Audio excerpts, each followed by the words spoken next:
नमस्कार। तो चलिए आज यूपी टेट 2026 का फॉर्म कैसे भरना है इसकी पूरी प्रक्रिया को समझते हैं, बिल्कुल स्टेप बाय स्टेप, शुरू से लेकर आखिर तक, ताकि कोई भी कंफ्यूजन बाकी न रहे। ये सिर्फ एक परीक्षा नहीं है, ये 4 साल का एक लंबा इंतजार है जो अब खत्म हुआ है और उत्तर प्रदेश में टीचर बनने का सपना देख रहे लाखों लोगों के लिए एक बहुत बहुत बड़ी उम्मीद लेकर आया है। तो इस मौके का फायदा सही जानकारी के साथ उठाना बेहद जरूरी है। तो देखिए, इस पूरी जानकारी को हमने 6 हिस्सों में बांटा है। हम यूपी टेट की इंट्रोडक्शन से शुरू करेंगे, फिर जानेंगे कि फॉर्म कौन भर सकता है, कौन से डॉक्यूमेंट्स लगेंगे, फॉर्म भरने का पूरा प्रोसेस क्या है, एग्जाम का पैटर्न कैसा होगा और हाँ, आखिर में कुछ बहुत ज़रूरी टिप्स ताकि कोई गलती ना हो। तो चलिए सबसे पहले सबसे बेसिक सवाल, ये यूपी टेट आखिर है क्या? देखिए सीधी सी बात है, यूपी टेट यानी Uttar Pradesh teacher eligibility test एक तरह का क्वालिफाइंग एग्जाम है। अगर आपको यूपी के सरकारी स्कूलों में क्लास 1 से लेके 8 तक पढ़ाना है तो ये टेस्ट पास करना ही होगा। अच्छा, अब जरा कुछ खास बातों पर नजर डालते हैं।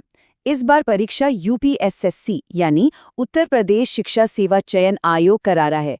ये एक ऑफलाइन एग्जाम होगा, मतलब पेन और पेपर वाला। और सबसे बड़ी खुशखबरी ये है कि इसका सर्टिफिकेट अब लाइफ टाइम वैलिड रहेगा। और हाँ, डेट्स याद रखिएगा, 27 मार्च से 26 अप्रैल 2026।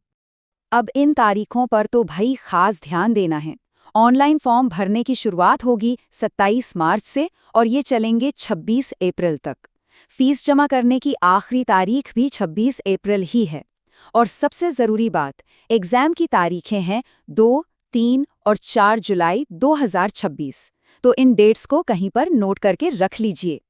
चलिए अब आते हैं, इसको ध्यान से समझना बहुत जरूरी है क्योंकि सबसे ज्यादा गलतियां यही होती हैं। देखिए, यूपी टेट में 2 पेपर होते हैं। पेपर 1 है प्राइमरी टीचर्स के लिए, मतलब जो क्लास 1 से 5 तक पढ़ाना चाहते हैं।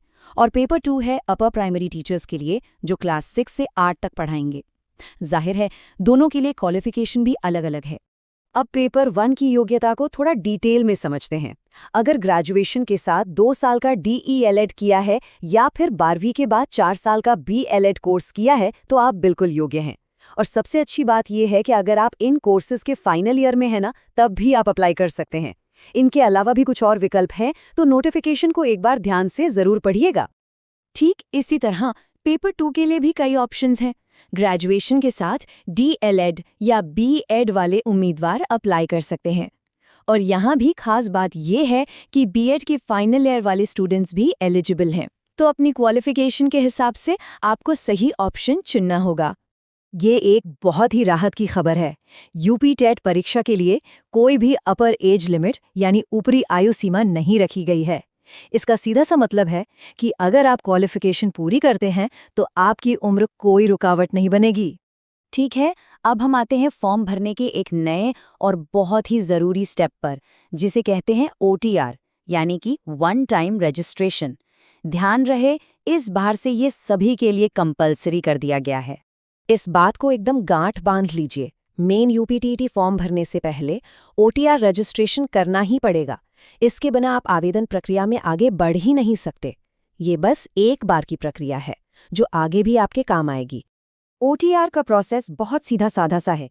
ऑफिशियल पोर्टल otr.pariksha.nic.in पर जाइए, अपनी ईमेल आईडी और मोबाइल नंबर से रजिस्टर कीजिए। एक OTP आएगा, उससे वेरीफाई करिए, फिर लॉगिन करके अपनी पढ़ाई लिखाई की जानकारी भरिए, फोटो और साइन अपलोड करिए और सबमिट कर दीजिए। आपको तुरंत एक OTR नंबर मिल जाएगा जिसे बहुत संभाल कर रखना है। तो देखिए, फॉर्म भरने बैठने से पहले ये सारे डॉक्यूमेंट्स अपने पास तैयार रख लीजिए। एक चालू ईमेल आईडी और मोबाइल नंबर, आधार कार्ड, आपकी सारी मार्कशीट्स और सर्टिफिकेट्स और हाँ, स्कैन की हुई फोटो और सिग्नेचर। इससे होगा ये कि फॉर्म भरने में टाइम भी बचेगा और गलतियों की गुंजाइश भी कम हो जाएगी। तो एक बार जब OTR नंबर आपके हाथ में आ जाए तो असली काम शुरू होता है, यानी मेन एप्लीकेशन फॉर्म भरने का। तो चलिए अब इस प्रोसेस को भी कदम दर कदम समझ लेते हैं। प्रोसेस बिल्कुल सिंपल है। ऑफिशियल वेबसाइट पर जाकर अपने OTR नंबर से लॉगिन करिए। फिर चुनिए कि आपको पेपर 1 देना है, पेपर 2 देना है या फिर दोनों देने हैं। अपनी बची हुई जानकारी भरिए, ऑनलाइन फीस जमा कीजिए और हाँ, फाइनल सबमिट करने से पहले सब कुछ एक बार अच्छी तरह से ज़रूर चेक कर लीजिए। आखिर में कंफर्मेशन पेज को सेव करना बिल्कुल मत भूलिएगा। अक्सर लोग फोटो और साइन अपलोड करने में गलती कर देते हैं, तो इसे ध्यान से सुनिए। फोटो एकदम लेटेस्ट होनी चाहिए, जिसका बैकग्राउंड सफ़ेद या हल्का ग्रे हो, और साइज 10 से 20 KB के बीच। इसी तरह सिग्नेचर का साइज 5 से 10 KB के बीच होना चाहिए। अगर ये सही नहीं हुआ तो फॉर्म रिजेक्ट भी हो सकता है। अगला और सबसे बड़ा कदम है परीक्षा की तैयारी। तो आइए अब जल्दी से एग्जाम के पैटर्न को भी समझ लेते हैं, ताकि तैयारी को सही दिशा मिल सके। ये है पेपर 1 का पैटर्न। इसमें कुल 150 सवाल होंगे और 150 ही नंबर के, मतलब हर सवाल 1 नंबर का। इसमें 5 सब्जेक्ट्स हैं: चाइल्ड डेवलपमेंट और पेडागोजी, पहली भाषा हिंदी, दूसरी भाषा गणित और पर्यावरण अध्ययन। हर सेक्शन से 30-30 सवाल पूछे जाएंगे। पेपर 2 में भी 150 सवाल ही होते हैं। पहले 3 सेक्शन यानी चाइल्ड डेवलपमेंट, भाषा आय और भाषा द्वि, ये तो सबके लिए कॉमन है। जो चौथा सेक्शन है वो आपकी चॉइस का है। गणित और विज्ञान के टीचर्स के लिए 60 सवाल उस विषय से होंगे और सामाजिक अध्ययन के टीचर्स के लिए 60 सवाल सामाजिक अध्ययन से। और जैसा कि मैंने पहले भी बताया, यूपी टेट पास करने का एक सबसे बड़ा फायदा यह है कि अब इसका सर्टिफिकेट जिंदगी भर के लिए वैलिड है। इसका मतलब है कि एक बार परीक्षा पास कर ली तो बार बार पात्रता परीक्षा देने का झंझट खत्म। और अब आखिर में आइए कुछ बहुत ज़रूरी सुझावों और उन आम गलतियों पर नज़र डाल लेते हैं, जिनसे बचकर आप अपनी आवेदन प्रक्रिया बिना किसी परेशानी के पूरी कर सकते हैं। इन बातों को बिल्कुल दिमाग में बिठा लीजिए। फाइनल सबमिट करने से पहले हर जानकारी को 2 बार जरूर जांचिए।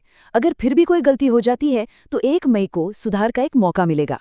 ये एक ऑफलाइन परीक्षा है और सबसे अच्छी बात, इसमें कोई नेगेटिव मार्किंग नहीं है। और हाँ, सबसे जरूरी बात, आखिरी तारीख का इंतजार मत कीजिए, क्योंकि आखिर में सर्वर पर लोड बहुत बढ़ जाता है। तो लीजिए, फॉर्म भरने का पहला और सबसे ज़रूरी कदम तो अब पूरा हुआ, पर असली सवाल तो अब शुरू होता है। क्या आपकी तैयारी पूरी है? ये सवाल खुद से पूछिए और अपनी तैयारी को सही दिशा दीजिए। उम्मीद है ये जानकारी आपके काम आएगी। आप सभी को शुभकामनाएं।